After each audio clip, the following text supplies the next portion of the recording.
Chapter 2. What is the problem? It is safe to look within. My body doesn't work. It hurts, bleeds, aches, oozes, twists, blows up, limps, burns, ages, can't see, can't hear, rots away. Plus whatever else you may have created. I think I've heard them all. My relationships don't work. They are smothering, absent, demanding, don't support me, always criticizing me, unloving, never leave me alone, pick on me all the time, don't want to be bothered with me, walk all over me, never listen to me. Plus whatever else you may have created. Yes, I've heard them all too. My finances don't work. They are non-existent, seldom there, never enough, just out of reach, go out faster than they come in, won't cover the bills, slip through my fingers. Plus whatever else you may have created. Of course, I've heard them all. My life doesn't work. I never get to do what I want to do. I can't please anyone. I don't know what I want to do. There's never any time for me. My needs and desires are always left out. I'm only doing this to please them. I'm just a doormat. Nobody cares what I want to do. I have no talent. I can't do anything right. All I do is procrastinate. Nothing ever works for me. Plus whatever else you have created for yourself. All these I have heard and more. Whenever I ask a new client what is going on in their life, I usually get several of those answers. I know these complaints are only outer effects of inner thought patterns. Beneath inner thought patterns is another deeper, more fundamental pattern that is the basis of all the outer effects. I listen to the words they use as I ask some basic questions. What is happening in your life? How is your health? What do you do for a living? Do you like your work? How are your finances? How is your love life? How did the last relationship end? And the relationship before that, how did it end? Tell me about your childhood briefly. I watch body postures and facial movements. Mostly, I really listen to the words they say. Thoughts and words create our future experiences. As I listen, I understand why clients have particular problems. The words we speak are indicative of our inner thought patterns. Sometimes the words they use do not match the experiences they describe. Then I know either they are not in touch with what is really going on, or they are lying to me. Either one is a starting point and gives us a basis from which to begin. Exercise. I should. The next thing I do is to give them a pad and pen and ask them to write on the top of the page, I should. I ask them to list several ways to finish the sentence. Some people find it difficult to begin, and some have so many things to write. Then I ask them to read the list to me, one at a time, beginning each sentence with, I should. As they read each one, I ask, why? The answers that come out are interesting and revealing, such as, my mother said I should, because I'm afraid not to, because I have to be perfect. Well, everybody has to do that. Because I'm too lazy, too short, too tall, too fat, too thin, too dumb, too ugly, too worthless. These answers show where they're stuck in their beliefs and limitations. You see, I believe that should is one of the most damaging words in our language. Every time we use should, we are in effect saying wrong. Either we are wrong, or we were wrong, or we're going to be wrong. I don't think we need more wrongs in our life. We need to have more freedom of choice. I would like to take the word should and remove it from the vocabulary forever. I replace it with the word could. Could gives us choice, and we are never wrong. Then I ask them to reread the list one at a time, except this time to begin each sentence by saying, If I really wanted to, I could. This puts a whole new light on the subject. And as they do this, I ask them gently, why haven't you? And now we hear different answers. I don't want to. I'm afraid. I don't know how. Because I'm not good enough. Too often people berate themselves for years for something they never wanted to do in the first place. Or they criticize themselves for not doing something that someone else said they should do. When they can see that, they can just drop it from the should list. What a relief that is. Look at all the people who force themselves for years into a career they don't like only because their parents said they should become a dentist or a teacher. How often have we felt inferior because we were told we should be smarter or richer or more creative? What is there on your should list that could be dropped with a sense of relief? We notice that many of the things we thought we should do are things we never wanted to do, and that we were only trying to please others. So many times it is because we are afraid or feel that we're not good enough. We start a process of releasing the feeling of being wrong because we are not fitting someone else's standards. Next, I explain to my clients my philosophy of life.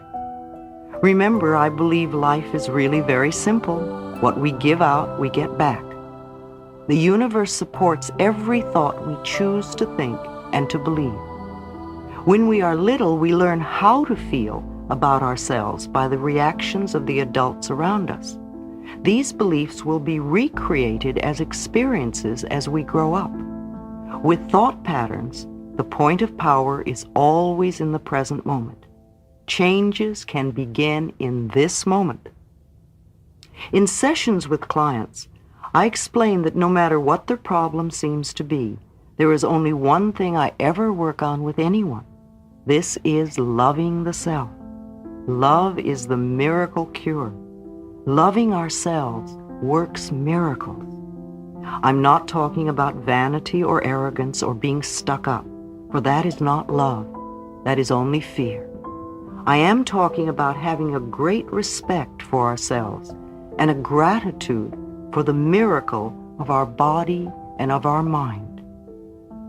Love to me is appreciation to such a degree that it fills my heart to overflowing. Love goes in any direction. I can feel love for the very process of life itself, the joy of being alive, the beauty I see, another person, knowledge, the process of the mind, our bodies and the way they work, animals, birds, fishes, vegetation in all its forms, the universe and the way it works. What can you add to this list? Let's look at some of the ways we don't love ourselves. We scold and criticize ourselves endlessly. We mistreat our bodies with food or alcohol or drugs. We choose to believe we are unlovable. We are afraid to charge a decent price for our services. We create illnesses and pain in our bodies. We procrastinate on things that would benefit us. We live in chaos and disorder. We create debt and burdens. We attract lovers and mates that belittle us. What are some of your ways? If we deny our good in any way, it is an act of not loving ourselves. I remember I worked with a client who wore glasses, and one day we released an old fear from childhood, and the next day she awakened to find that her contact lenses were bothering her too much to wear. And she looked around and found her eyesight was perfectly clear. Yet she spent the whole day saying, "I don't believe it, I don't believe it." And the next day, she was back to wearing contacts. Our subconscious mind has no sense of humor. She couldn't believe that she had created perfect eyesight. Lack of self-worth is another expression of not loving ourselves. Tom was a very good artist, and he had several wealthy clients who loved to have him decorate a wall or two in their homes. Yet somehow he was always behind in his own bill paying. His original quote was never enough to cover the time involved to complete the work. Anyone who gives a service or creates a one-of-a-kind product can charge any price. People with wealth love to pay for what they get. It gives the item more value. More examples of lack of self-worth. Our partner is tired and grouchy, and we wonder what we have done wrong to cause it. He takes us out once or twice and never calls again. We think something is wrong with us. Our marriage ends, and we are sure we're a failure. We're afraid to ask for a raise. Our bodies do not match those in Gentleman's Quarterly or Vogue magazine, and we feel inferior. We don't make the sale or get the part, and we're sure we're not good enough. We're afraid of intimacy and allowing anyone to get too close, so we have anonymous sex. We can't make decisions because we're sure they'll be wrong. How do you express your lack of self-worth? How perfect you were when you were a tiny baby. Babies do not have to do anything to become perfect. They are already perfect, and they act as if they know it. They know they are the center of the universe. They're not afraid to ask for what they want. They freely express their emotions. You know when a baby is angry. In fact, the whole neighborhood knows. You also know when they're happy, for their smiles light up a room, and they are full of love. Tiny babies will die if they do not get love. Once we are older, we learn to live without love, but babies will not stand for it. Babies also love every part of their bodies, even their own feces.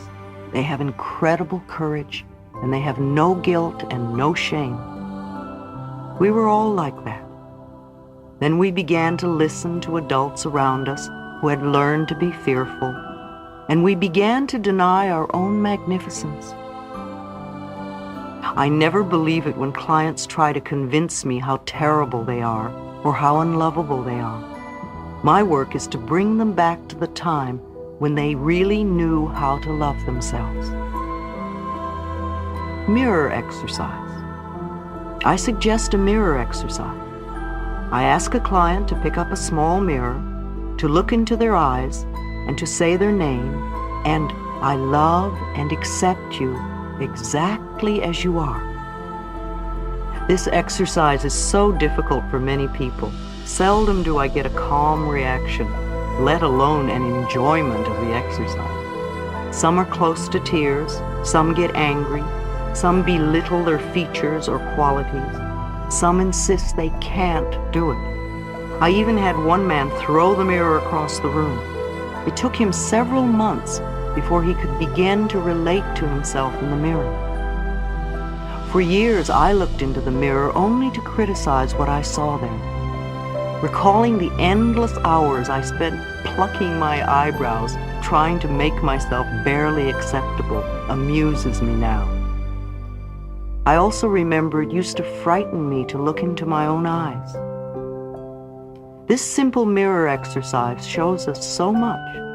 Usually in less than an hour, I am able to get some of the core issues beneath the outer problem. If we only work on the level of the problem, we can spend endless time working out each and every detail, and the minute we think we have it all fixed up, it will crop up somewhere else.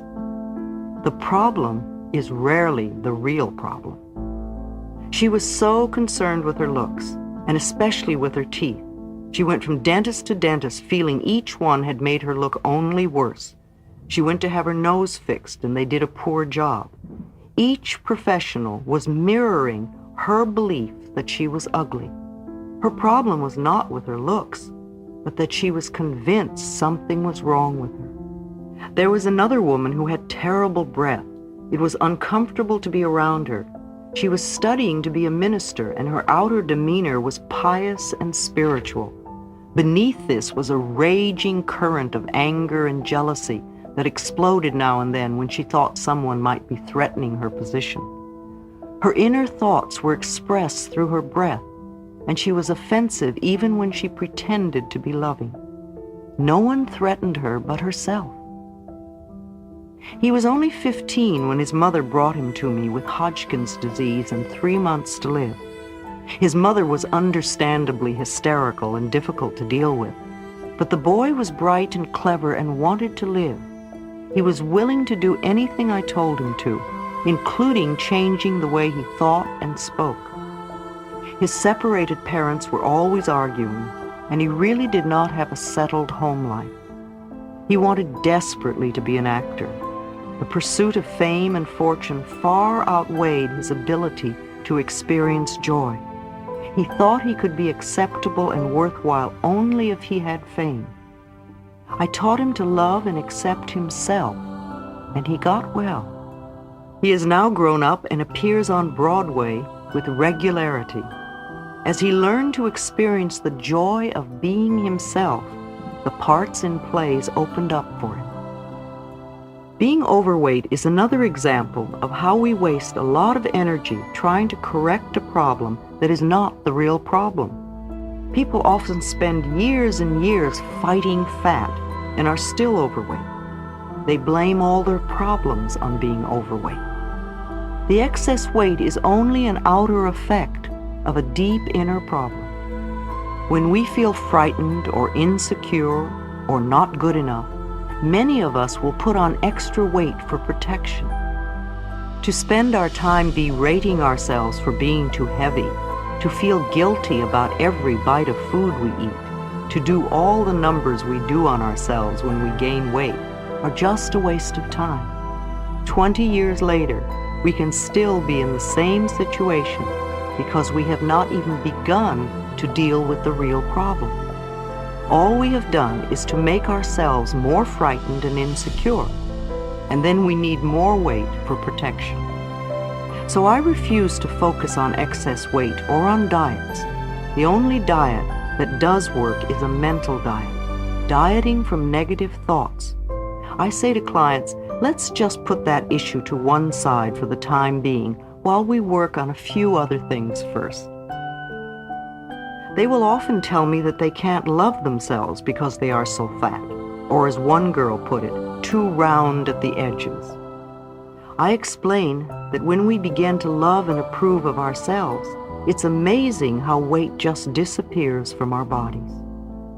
Sometimes, clients even get angry with me as I explain how simple it is to change their lives. They may feel I do not understand their problems. One woman became very upset and said, I came here to get help with my dissertation, not learn to love myself. To me, it was so obvious that her main problem was a lot of self-hatred, and that this permeated every part of her life, including writing her dissertation. She could not succeed at anything as long as she felt so worthless. She couldn't hear me and left in tears, coming back 1 year later with the same problem, plus a lot of other problems. Some people are not ready, and there is no judgment. We all begin to make our changes in the right time-space sequence for us. The real problem. So here is a client who has just looked into the harmless little mirror, and they are all upset. I smile with delight and say, good, now we are looking at the real problem. Now we can begin to clear out what is really standing in your way. I talk more about loving the self, about how, for me, loving the self begins with never ever criticizing ourselves for anything. I watch their faces as I ask them if they criticize themselves, and their reactions tell me so much. Well, of course I do. All the time. Not as much as I used to. Well, how am I going to change if I don't criticize myself? Doesn't everyone? To the latter, I answer, we are not talking about everyone. We are talking about you. Why do you criticize yourself? What is wrong with you? And as they talk, I make a list. What they often say coincides with their should list. They may feel they are too tall, too short, too fat, too thin, too dumb, too old, too young, too ugly, or that they're too late, too early, too lazy, and on and on and on. It's almost always too something. Finally, we get down to the bottom line and they say, I am not good enough. Hurrah, hurrah, we finally found the central issue. They criticize themselves because they have learned to believe they are not good enough. Clients are always amazed at how fast we've gotten to this point. Now we do not have to bother with any of the side effects like body problems, relationship problems, money problems, or the lack of creative expression. We can put all our energy into dissolving the cause of the whole thing, not loving the self. In the infinity of life where I am, all is perfect, whole, and complete.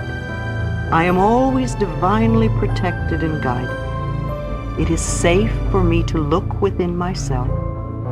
It is safe for me to look into the past. It is safe for me to enlarge my viewpoint of life. I am far more than my personality, past, present, or future. I now choose to rise above my personality problems, to recognize the magnificence of my being. I am totally willing to learn to love myself. All is well in my world.